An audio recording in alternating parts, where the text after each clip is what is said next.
इससे पहले कि मैं अष्टावक्र गीता को यहाँ पर टच करूँ और हम साथ साथ इसके अंदर जाएंगे, डीपर जाएं।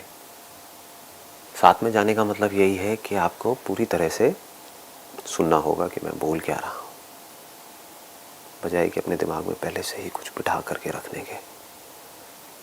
सिर्फ सुनना है अपने प्री कंसीव नोशंस को छोड़ करके। नोशंस क्या है? किसी के दिमाग में बैठा हुआ है कि मुझे तो ये बातें समझ ही नहीं आती हैं, मेरे बस का नहीं है। ये क्या है? नोशन है। किसी को है कि हाँ मुझे तो समझ आ गया है, मैंने बहुतों को सुना है, बहुत ये पढ़ा है, मुझे समझ आ गया है। क्या है? दोनों ही फंसे पड़े हैं। It is about seeing things as it is. आराम से रुक करके, टिक करके, बैठ करके सुनना भी देखना ही है।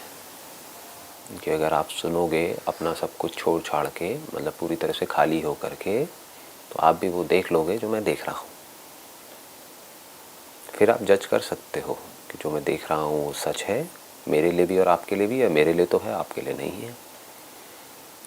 Am I speaking from a motive और अ हिडन एजेंडा और माई प्री कंसीव नोशंस, और I am talking about reality. तो वो आप बड़े आराम से देख सकते हो।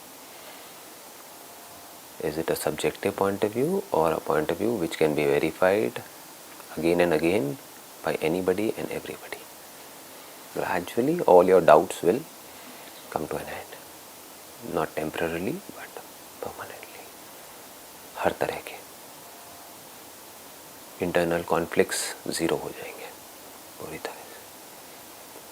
जो साइकोलॉजिकल सफरिंग है वो पूरी तरह से ख़त्म हो जाएगी। फिज़िकल लेवल पे जो करना है वो तो करना ही है, उसका इससे कोई कनेक्शन नहीं है। अब पॉइंट ये आता है कि आप सुनोगे कैसे, सुनते कैसे हैं। कि हम ये समझते नहीं है कि सुनना कैसे होता है। सुनना आप सिर्फ तब पाओगे जब आपको इसकी इम्पोर्टेंस समझ आएगी सुनने की। जिस चीज़ की हमारे लिए इम्पोर्टेंस होती है वहाँ पर हम अपनी अटेंशन देते हैं, जिसकी इम्पोर्टेंस नहीं होती है वहाँ से अटेंशन हटा लेते हैं। लोगों की अटेंशन कहाँ है? वहीं पर है ना, जिसकी उनके लिए इम्पोर्टेंस है, चाहे लोग हों, चीज़ें हों, पैसा हो, कुछ भी हो। तो अब इसकी इम्पोर्टेंस क्या है, पहले हमको ये समझना है। क्या कोई प्रॉब्लम है भी जिसका हम सोल्यूशन निकाल रहे हैं, या कोई प्रॉब्लम है ही नहीं जिसका हम सोल्यूशन निकाल रहे हैं? Why go through Ashtavakra Gita? हम सबके अंदर दो तरह की प्रॉब्लम्स हैं। एक है जो सब्जेक्टिव है, यानी कि आपको है मुझे नहीं है, मुझे है आपको नहीं है, एक इंसान को है दूसरे को नहीं है। कुछ प्रॉब्लम्स ऐसी हैं जिसको हम फंडामेंटल प्रॉब्लम्स बोल सकते हैं, जो हर इंसान को है। गरीब से गरीब, अमीर से अमीर, इंडिया में भी, यूएस में भी, यूके में भी, हर जगह कोई भी एक भी ऐसा इंसान नहीं मिलेगा जिसके अंदर वो प्रॉब्लम ना हो। उस प्रॉब्लम का हमको सोल्यूशन निकालना है। That is called the fundamental problem. एक आ गई ऊपर ऊपर के लेवल की प्रॉब्लम्स, वो अनलिमिटेड है हर इंसान की। आपके जितने भी क्वेश्चंस होते हैं वो सब ऊपर ऊपर की प्रॉब्लम से रिलेटेड होते हैं। मुझे ये प्रॉब्लम है, मेरी ये प्रॉब्लम है। कभी हम ये नहीं पूछते मैं हूँ भी या नहीं हूँ, मैं हूँ कौन। अगर आप अपने आप को कुछ और समझ करके कुछ पूछ रहे हो तो सब कुछ ढह जाता है। जो भी आप पूछ रहे हो, जो भी अपने माइंड में सोच रहे हो, अगर ये मैं ही गलत जगह पर है, मैं आपका है शर्ट के साथ में, तो आप जो भी कुछ पूछ रहे हो अपने आप को शर्ट समझ करके, सब गलत है, सब झूठ है।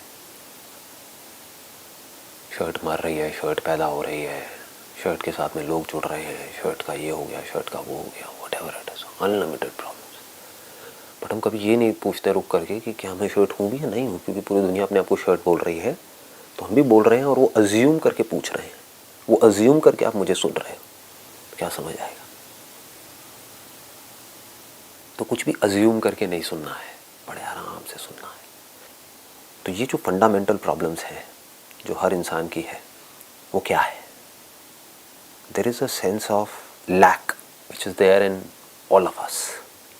Sense of loneliness, sense of incompleteness, sense of limitation, sense of fear, fear of death. तो ये जो फंडामेंटल प्रॉब्लम है, इसका सोल्यूशन जो है वो सिर्फ और सिर्फ हमको सेल्फ इंक्वायरी से मिल सकता है, और कोई दूसरा तरीका नहीं है। There are two kinds of scriptures. एक है जो बाहर ही जो दुनिया में जो भी कुछ दिख रहा है उसकी बात करते हैं, जो हमारे थॉट्स हैं उसकी बात करते हैं, अच्छा सोचो, बुरा मत सोचो, ये करो वो मत करो, उसकी बात करते हैं। लेकिन रेयरेस्ट ऑफ रेयर कोई ऐसा स्क्रिप्चर है जो सीधी बात करता है। सीधी बात में और घुमा करके बात करने में क्या फ़र्क है? एक है मैं आपको एक्सप्लेन कर रहा हूँ, आपने आकर के पूछा कि मेरी ये प्रॉब्लम्स हैं, आई एम रेस्टलेस। रेस्टलेसनेस किसी एक आदमी की प्रॉब्लम है या पूरी ह्यूमैनिटी की प्रॉब्लम है? पूरी ह्यूमैनिटी की। तो दो तरह के स्क्रिप्चर्स हैं। एक है वो इस रेस्टलेसनेस से आपको ये बताते हैं कि how can you escape out of this restlessness for some time, कि आप ये कर लो तो कुछ देर के लिए आपको पीस ऑफ माइंड मिल जाएगा, ये कर लो तो ये हो जाएगा, वो कर लो तो वो हो जाएगा। ये जो स्क्रिप्चर में लिखा हुआ है इसको प्रैक्टिस करो, इसको फॉलो करो, अपने डिज़ायर्स को कंट्रोल करो, अपने एंगर को कंट्रोल करो, अपनी ग्रीड को कंट्रोल करो, अपने अटैचमेंट्स को कम करो, अपनी एक्सपेक्टेशंस को कम करो। ये मेडिटेशन करते रहो तो एक दिन ऐसा आएगा when you will be enlightened. दूसरा रास्ता क्या है? जो सच है, जैसा है, चाहे आपको समझ आए या ना आए, बस उसके बारे में कहा जा रहा है, डिक्लेयर कर दिया गया, ये सच है जो अष्टावक्र गीता में है। अब you need to rise to the occasion. अपने नोशंस को छोड़ करके सुनना है। जितने भी आपके प्री कंसीव्ड आइडियाज़ हैं, नोशंस हैं, थॉट्स हैं, सबको छोड़ करके एज इट इज देखना है, देखते रहना है, देखते रहना है, देखते रहना है, सुनते रहना है, सुनते रहना है। क्या होगा? वो जो सच है वो हमारे अंदर उतर जाएगा। जो अर्ज है हम सबके अंदर, सीकिंग फॉर हैप्पीनेस, ये किसी एक के अंदर है या सबके अंदर है? सबके अंदर है, हर इंसान में है। The seeking of happiness comes to an end in knowing the truth, because I am happiness. I don't have to seek it. Seeking of the truth comes to an end in understanding that I am the truth. मैं जो इधर उधर भाग रहा हूँ, जिसको restlessness बोलते हैं, एक सेकंड के लिए भी ये जो माइंड है वो टिक नहीं रहा है, बॉडी टिक नहीं रही है। वो क्यों है? क्योंकि मुझे लगता है कि मुझे कहीं जाना है, मुझे कहीं पहुँचना है, मुझे कुछ करना है, मुझे कुछ बनना है। वो सामने जो बंदा बैठा है वो कुछ बन गया है, तो मुझे भी उसके जैसा बनना है।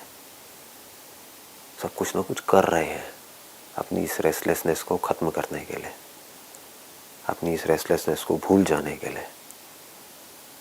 उनका ये करना ही प्रॉब्लम है। जैसे हमें समझ आ जाता है कि आई एम कंप्लीट, रेस्टलेसनेस खत्म। सारी प्रॉब्लम की जड़ क्या है कि हम कभी क्वेश्चन नहीं करते, हम अपने अंदर ही अंदर और बाहर ही बाहर भाग क्यों रहे हैं, हम स्ट्रगल कर क्यों रहे हैं। सब भाग रहे हैं तो हम भी भागते रहते हैं। अब सब अलग अलग डायरेक्शन में भाग रहे हैं, सब एक ही डायरेक्शन में तो नहीं भाग रहे हैं। किसी को कुछ चाहिए, किसी को कुछ, किसी को, तो उसमें से किसी एक को हम अपना आइडल बना लेते हैं और हम उस डायरेक्शन में भागने लग जाते हैं।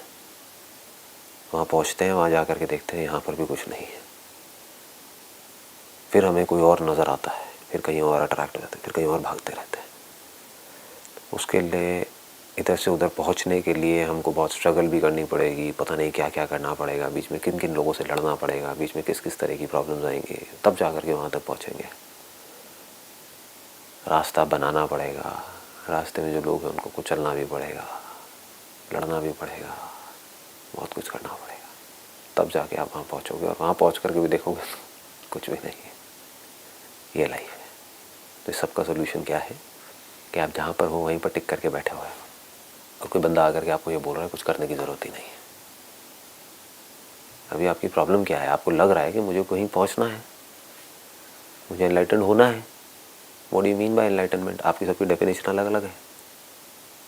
अपने माइंड में कोई प्री कंसीव नोशंस बनाए हुए हैं कि जब ये हो जाएगा तो मैं एनलाइटेंड हो जाऊँगा, ये लाइट दिख जाएगी तो मैं हो जाऊँगा। आपको लाइट भी दिख जाएगी तब मैं आकर के बोलूँगा ये तो कुछ नहीं है, बकवास है। कोई और आकर के बोलेगा ये इससे कुछ नहीं होने वाला, तो ये भी है, चल बेटा ये भी कर। तो ये रेस्टलेसनेस कैसे ख़त्म होगी? कोई बंदा है जो आपको आकर के बोल रहा है कुछ करने की ज़रूरत नहीं है, आराम से टिक करके बैठो और सुनो कि मैं क्या कह रहा हूँ। आप जहाँ पहुँचना चाहते हो वहाँ ऑलरेडी हो। तो अगर आपको ये समझ आ जाए कि मुझे कहीं जाना ही नहीं है, मैं वहाँ पहुँच गया हूँ जिसके ऊपर और कुछ भी नहीं है. That is the supreme abode. I am already there. तो do you need thought? Do you need any kind of thought? This is called the state of thoughtlessness, जिसको लोग समझ नहीं पाए. थॉटलेसनेस का लोगों ने क्या मतलब समझा? समाधि लगाओ या सो जाओ, गहरी नींद में जाओ. अरे नहीं चाहिए. कभी तो उठोगे, कभी तो समाधि से बाहर आओगे. Is it a solution? No. Problem कब है? जिस वक्त आप सो रहे हो, या जिस वक्त आप समाधि में हो, या जिस वक्त आप जाग रहे हो. जाग रहे हो तो सोल्यूशन भी तभी निकालना पड़ेगा ना. जागते ही हम हड़बड़ा जाते हैं. क्यों हड़बड़ा जाते हैं? ये हमें लगता है कि हमें कुछ करना पड़ेगा. एक्शन जिसको कर्मा बोलते हैं. इसको थ्योरेटिकली मत समझना. अपनी थ्योरीज को छोड़ दो जो भी आज तक पढ़ा है. इसको एक्चुअल में समझो. What is action? What is thought? You need thought, you need physical action, you need lot of things. if you want to go from here to there, एक जगह से दूसरी जगह पर जाना है, बहुत कुछ चाहिए. टाइम भी चाहिए, रिसोर्सेज भी चाहिए, स्ट्रगल करनी ही पड़ेगी. तो वो स्ट्रगल, वो थॉट्स, वो action, it temporarily comes to an end जब आप वहाँ पहुँच जाते हो जहाँ पर आप पहुँचना चाहते हो, कुछ देर के लिए. फिर चाहे मटीरियल वर्ल्ड में हो, चाहे स्पिरिचुअल वर्ल्ड में हो. लेकिन फिर से because of your old pattern of thinking वापस से नए थॉट्स आ जाते हैं माइंड में. फिर स्ट्रगल वापस से शुरू हो जाती है. This is a never ending process. It's a cycle. It's a never ending cycle. I am feeling bad, तो मेरे को अच्छी फीलिंग होगी ये खा करके. मैंने ये खाया, कुछ देर के लिए मैं वापस से अपनी जगह पर आ गया. मतलब कि thought comes to an end. When that action is complete, I don't need thought. वो हो गया, मैं रिलैक्स हो गया. फिर से अंदर से अर्ज उठी. And I'm going in cycle again and again and again. यही हो रहा है. Action and reaction, action and reaction, cause and effect, cause and effect, cause and effect. इससे होता क्या है? हम थक जाते हैं. आदमी थक जाता है, आदमी फ्रस्ट्रेट हो जाता है. ये एक रास्ता है. दूसरा रास्ता क्या है कि बिल्कुल भी नहीं हिलना है. हिलना इन द सेंस, माइंड में इतना सा भी ये थॉट नहीं लेकर के आना है कि आपको कुछ भी करना है, कुछ भी बनना है, कुछ भी चाहिए. कुछ नहीं. You already are that. बैठ करके, रुक करके आराम से जो मैं एक्चुअल में हूँ उसको देखना है, सुनना है और समझना है. अगर हमने पूरी तरह से सुन लिया और पूरी तरह से देख लिया कि मैं क्या हूँ, तो उस देखने में ही काम हो जाता है. जिस नॉलेज के थ्रू, जिन वर्ड्स के थ्रू आपने उसको देखा, सच को, अब उसका भी कोई काम नहीं है. एक बार देख लिया तो क्या होता है? पूरा का पूरा बैगेज खत्म हो जाता है. जिस भी तरह से आप एक जगह से दूसरी जगह तक पहुंचे, तो क्या अब इस थॉट की ज़रूरत है कि मुझे वहाँ पहुँचना है? That thought comes to an end. लेकिन वहाँ क्या प्रॉब्लम होती है? फिर एक डिज़ायर पैदा हो जाता है कि मुझे कहीं और पहुँचना है, बिकॉज वो जो सेंस ऑफ लैक है वो नहीं गया है. लेकिन एक बार आपको समझ आ गया कि मुझे कहीं नहीं पहुँचना है, कहीं नहीं जाना है, कुछ नहीं करना है, मैं जो हूँ उसको बिल्कुल भी नहीं बदलना है, इस दुनिया को नहीं बदलना है, खुद को नहीं बदलना है, कुछ नहीं करना है. फिर बैठ करके आराम से समझना है. तो इसको हम स्टार्ट करते हैं अष्टावक्र गीता.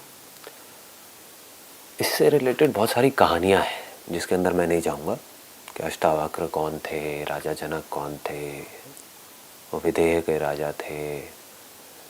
लेकिन Raja Janak is basically a symbol. Don't look at it as a person, because उस राज्य में जितने भी राजा हुए हैं उन सबको जनक बोलते हैं. तो ये कोई पर्टिकुलर जनक नहीं है. ये सब जो हमारे स्क्रिप्चर्स है ना, वो कुछ समझाने के लिए है, जिससे कि उस सच को कन्वे किया जा सके जो सारी की सारी प्रॉब्लम की जड़ है. तो you can look at Raja Janak as somebody who want to know the truth, and Ashtavakra as somebody who knows the truth. तो उनका जो पहला क्वेश्चन है जहाँ से शुरू होती है वो है, जनक जी बोले, हे प्रभु, ज्ञान प्राप्ति का क्या उपाय है? मेरी मुक्ति किस प्रकार होगी? वैराग्य कैसे प्राप्त होता है? आप कृपया करके मुझे बतलाइए। वैसे 3 क्वेश्चन है। यही एसेंस है सारे वेदों का। जो एसेंस है, वेदांत का जो एसेंस है वो यही है। वेदांत ने क्या किया है, एक पूरी की पूरी एक मेथड दिया है। There is a method of teaching which is called Vedanta. इसको प्रक्रिया बोलते हैं, एक सिस्टम है। But the beauty of Ashtavakra Gita is it bypasses all systems. It is not a methodology to teach you to become something or to do something. ये करो तो आपको नॉलेज होगी एंड में जा करके, ना जी, सीधा डायरेक्ट सीधी बात पूछते हैं और सीधा वहां से सामने से जवाब आता है। ये एंड है स्पिरिचुअलिटी का, जहां से अष्टावक्र गीता शुरू हो रही है। This is the end. ज्ञान प्राप्ति का क्या उपाय है? मेरी मुक्ति किस प्रकार होगी? वैराग्य कैसे प्राप्त होता है?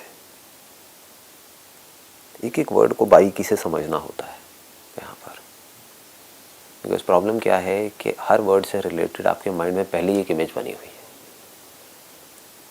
मुक्ति मतलब कहीं ना कहीं पहले ही आपके दिमाग में आया हुआ है कि मुक्ति का मतलब तो ये है कि ना, मैं बिल्कुल पीसफुल होकर के एक जगह पर बैठा हूँगा आँख बंद करके और पूरा दिन बस वहीं बैठा रहूँगा समाधि में, ये मुक्ति है। किसी के होगा कि मुक्ति का मतलब ये है कि मेरे अंदर कोई एनर्जी उठेगी, ये होगा वो होगा और मैं एकदम एक हो जाऊँगा, वट एवर इट इज़, मुझे ये एक्सपीरियंस होगा तो मैं मुक्त हो जाऊँगा। मुक्ति मतलब क्या? ये मुक्ति तो बहुत ही हाई लेवल के जो लोग होते हैं ना उनके लिए है, मेरे लिए नहीं है। मैं तो बेवकूफ़ हूँ, मेरे को ये सारी बातें समझ नहीं आती हैं। मैं मुक्त नहीं हो सकता, मैं मुक्त नहीं हो सकती। तो मुक्ति के पहले ही बहुत सारे प्री कंसीव नोशंस हैं हमारे माइंड में जो अंदर घुसे पड़े हैं। और मुक्ति वर्ड ही ऐसा है कि मुक्ति सुनते ही माइंड में आता है कि इसका मतलब कि कुछ करना पड़ेगा, मैं बंधन में हूँ। ये वर्ड्स की लिमिटेशंस हैं। मुक्ति मीन्स के बंधन है तभी तो मुक्त होना है, अगर बंधन ही नहीं है तो मुक्त किससे होना है? फिर रियल मुक्ति क्या है, वो जैसे जैसे हम आगे बढ़ेंगे अभी वो क्लियर होगा कि कोई बंधन है ही नहीं। दैट इज मुक्ति। यहाँ पर बात करी गई है उपाय की कि ज्ञान प्राप्ति का क्या उपाय है। उपाय वर्ड कब यूज होता है? इट इज कनेक्टेड टू उपेय। उपाय मीन्स उपाय, जैसे बोलते नहीं है, इसके लिए ये उपाय करना पड़ेगा, इसका क्या उपाय है, इसका क्या रास्ता है। रास्ता किस लिए चाहिए होता है? मंजिल तक पहुंचने के लिए। सो उपाय इज कनेक्टेड टू उपेय। उपेय means the ultimate goal, the purpose. तो उपाय क्या है ज्ञान प्राप्ति का और उपेय क्या है? उपेय इज मुक्ति, द गोल इज मुक्ति, और इसका उपाय क्या है? दैट इज वैराग्य। वैराग्य मीन्स व्हाट? जो भी आज तक आपने सुना है, समझा है, जाना है, उस सब पे क्वेश्चन मार्क लगा करके उसको छोड़ दो। ना बोलो कि वो सही है, ना बोलो कि वो गलत है, क्वेश्चन मार्क लगाओ और अब आराम से बैठ करके सुनो। दैट इज वैराग्य। नहीं तो ज्ञान कैसे होगा? नहीं तो ये समझ कैसे आएगी इतनी बड़ी बात? अगर आप उसको पकड़ करके अपने अंदर ही अंदर बैठे रहे, जिसको आपने पकड़ा हुआ है वही तो आपका बंधन है। उस सब पे क्वेश्चन मार्क लगा दिया, बस वहीं पर रुक गए। अब क्वेश्चन मार्क लगा करके अपने बिलीव्स को आप एनालाइज नहीं कर रहे बैठ करके, बस क्वेश्चन मार्क लगा दिया। हो सकता है वो सही हो सकता है गलत हो, छोड़ दो। तो आप न्यूट्रल हो गए। अब ना आप यहाँ पर हो, ना आप वहाँ पर हो, ना इधर हो ना उधर हो। ना आप ये कह रहे हो जो भी मेरे को आज तक मैंने सुना है, समझा है, जाना है वो सब गलत है, ना आप ये कह रहे हो कि वो सही है। Let me find out, let me see things as it is. इसको वैराग्य बोलते हैं। मतलब कि अब आप सुनने के लिए तैयार हो। तो अब उनका क्या जवाब है यहाँ पर अष्टावक्र जी का? यदि तुम मुक्ति चाहते हो तो विषयों को विष के समान छोड़ दो और क्षमा, सरलता, दया, संतोष एवं सत्य का अमृत के समान सेवन करो। अब इन्होंने बोल तो दिया, कितने लोगों को समझ आया? लोग जल्दीबाजी में रहते हैं, भटक गए। लाखों लोग भटक गए इसको पढ़ के। क्यों? क्योंकि लोग आते क्या है, कहानियाँ सुनने की। लेकिन लोग बिना कहानियों के टिक करके सुन ही नहीं पाते हैं, समझ ही नहीं पाते हैं। फटाफट से जो सीधी बात भी होती है उसकी भी कहानी बना देते हैं। क्या कहानी बनाई? यदि तुम मुक्ति चाहते हो तो विषयों को विष के समान छोड़ दो। विषय मतलब क्या? जितने भी सेंस ऑब्जेक्ट्स हैं, हमारे 5 सेंसेस हैं, उनके कॉरस्पॉन्डिंग 5 सेंस ऑब्जेक्ट्स हैं, उसके जितने भी इम्प्रेशंस हैं हमारे माइंड में, जिसको मेमोरी बोलते हैं, वो सब विषय है, वो सब विष के समान है, उसको छोड़ दो। तो इसका मतलब लोगों ने क्या निकाला? फटाफट से लाइन सुनते ही, क्योंकि आदत कहानियों की पड़ी हुई है, तो एक कहानी माइंड में बन गई, सब छोड़ दो, सब छोड़ दो, सब छोड़ दो। क्या हुआ ऐसे लोगों के साथ में? वो बन गए धोबी के कुत्ते, ना घर के ना घाट के। सब छोड़ तो दिया, मिला कुछ भी नहीं, और उनको लग रहा है कि मैंने सब कुछ छोड़ दिया। कहाँ छोड़ा? विषय तो सब कुछ ही है। फिर तो खाना भी छोड़ो, पानी भी पीना छोड़ो, देखना भी छोड़ो, सूंघना भी छोड़ो, ये जो फील होता है ठंडा गर्म, उसको भी छोड़ दो। छोड़ो, अगर छोड़ने का कोई तरीका है तो। लोगों को छोड़ दिया, लोगों ने अपने घर बार छोड़ दिया, बच्चों को छोड़ दिया, भोले वाले बच्चे को, उसको क्यों छोड़ना है? उसने क्या गलती करी है? कौन रखेगा उसका ध्यान? सब छोड़ दो, सब छोड़ दो, सब छोड़ दो। ये छोड़ने वाला कौन है? उसको क्यों नहीं देखते? उसको क्यों नहीं छोड़ते? छोड़ने वाले को नहीं छोड़ा, यानी कि मैं उसको पकड़ के रखा हुआ है, बाहर चीज़ों को छोड़ने की बात कर रहा है। इसको बोलते हैं भटके हुए लोग। इसको बड़े आराम से समझना होगा, कोई जल्दी नहीं है, बड़े आराम आराम से, स्टेप बाय स्टेप, बिल्कुल पीसफुली। इसका मतलब क्या है? यदि तुम मुक्ति चाहते हो तो विषयों को विष के समान छोड़ दो। इस लाइन का मतलब क्या है? कोई भी दवाई है वो जहर के जैसी नहीं है। तो अगर आपको बीमारी है तो उसमें दवाई लेने में कोई बुराई है? औषधि में कोई बुराई है? नहीं। तो विष को विष के समान छोड़ने का मतलब ये है कि जो विष की सही जगह है उसको वहीं तक रखो, ना ज़्यादा ना कम। तो आपने छोड़ दिया। बीमार हो और आपने दवाई को छोड़ दिया तो मर जाओगे। मर जाओगे तो आपको ज्ञान कैसे होगा? ज्ञान किसको होगा? दवाई चाहिए थोड़ी सी, खाली बहुत ज़्यादा, तो भी मर जाओगे। तो जो ज़्यादा और कम है, एक्सट्रीम है, एक्सट्रीम में खाना या बिल्कुल ही ना खाना, इसको छोड़ने की बात की जा रही है। ज़्यादा पानी पियोगे तो भी गलत है, नहीं पियोगे तो भी गलत है। In one word, moderation. Her cheese limit में करनी है। अगर आप लिमिट में कर पा रहे हो तो आपसे बड़ा तपस्वी और कोई नहीं है। यही सबसे बड़ी तपस्या है। तो जो बंदा लिमिट में सब कुछ कर रहा होगा, अब वो पीसफुल है, अब वो सुनने के लिए तैयार है।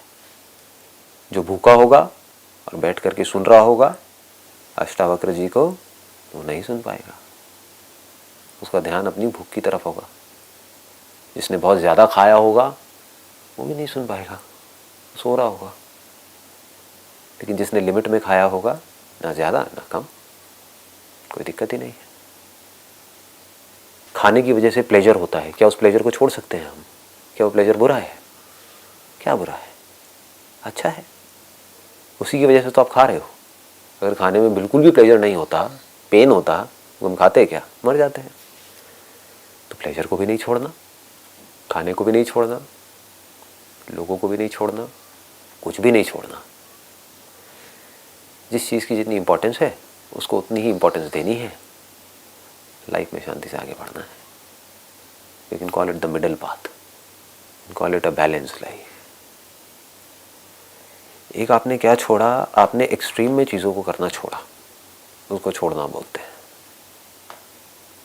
और दूसरा, आपने अपनी समझ के लेवल पे इस गलत फहमी को छोड़ दिया कि जो विषय है, ये जो सेंस ऑब्जेक्ट्स है, this is the and in itself.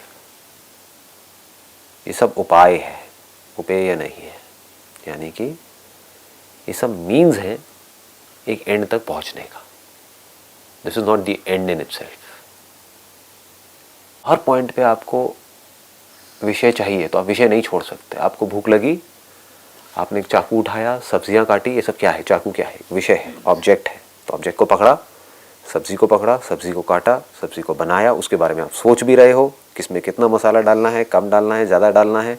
तो आपने ना थॉट्स को छोड़ा, उसको देखोगे तो मुंह में पानी भी आएगा, क्योंकि अगर टेस्ट अच्छा लगता है आपको, तो बचपन से आपकी अपब्रिंगिंग ऐसी है, तो उस फीलिंग को भी नहीं छोड़ा, किसी भी चीज़ को नहीं छोड़ा। खाना बन गया, आप खाना खा रहे हो, लिमिट में खा रहे हो, ना ज़्यादा खा रहे हो ना कम खा रहे हो। ये सब करके क्या हुआ? आपको अच्छी हेल्थ मिल गई। अब उस अच्छी हेल्थ को यूज़ करना है सच को जानने के लिए और सच को समझने के लिए। तब आपने विषय को छोड़ दिया। ये पूरी दुनिया मीन्स में और एंड में कंफ्यूज्ड है, मीन्स को एंड बना लिया है। पैसा एक मीन्स है, एक जरिया है। पैसा प्रॉब्लम नहीं है, आप पैसे को एक एंड गोल समझ रहे हो, ये प्रॉब्लम है। या पैसे से जो आपको मिल रहा है उसको आप एंड गोल समझ रहे हो, ये प्रॉब्लम है। पैसा मुझे चाहिए, क्यों चाहिए? ताकि एक कंफर्टेबल लाइफ मिले। कंफर्टेबल लाइफ क्यों चाहिए? ताकि मैं एक पीसफुल माइंड से ये समझ सकूं कि मैं कौन हूं और मेरी जो भी स्ट्रगल है उसकी जड़ क्या है। यानी कि अगर इसको मैं सम अप करूं तो एक है मॉडरेशन, दूसरा है being absolutely clear about the means and the end. अगर हमको ये समझ आ जाएगा तो हमारी अटैचमेंट्स ऑटोमेटिकली खत्म हो जाएंगी। इसी को वैराग्य बोलते हैं। डिटैच होना नहीं पड़ेगा। जैसे गाड़ी में पेट्रोल, अगर हमको समझ आ जाए कि जो भी कुछ है इस दुनिया में वो बिल्कुल गाड़ी में पेट्रोल के जैसा है। I am on a journey for understanding the self. उसके लिए जो भी कुछ है सब गाड़ी में पेट्रोल के जैसा है, तो मेरी पेट्रोल से अटैचमेंट नहीं है। इसको वैराग्य बोलते हैं। इसका जो अगला पार्ट है उसको हम कल टच करेंगे।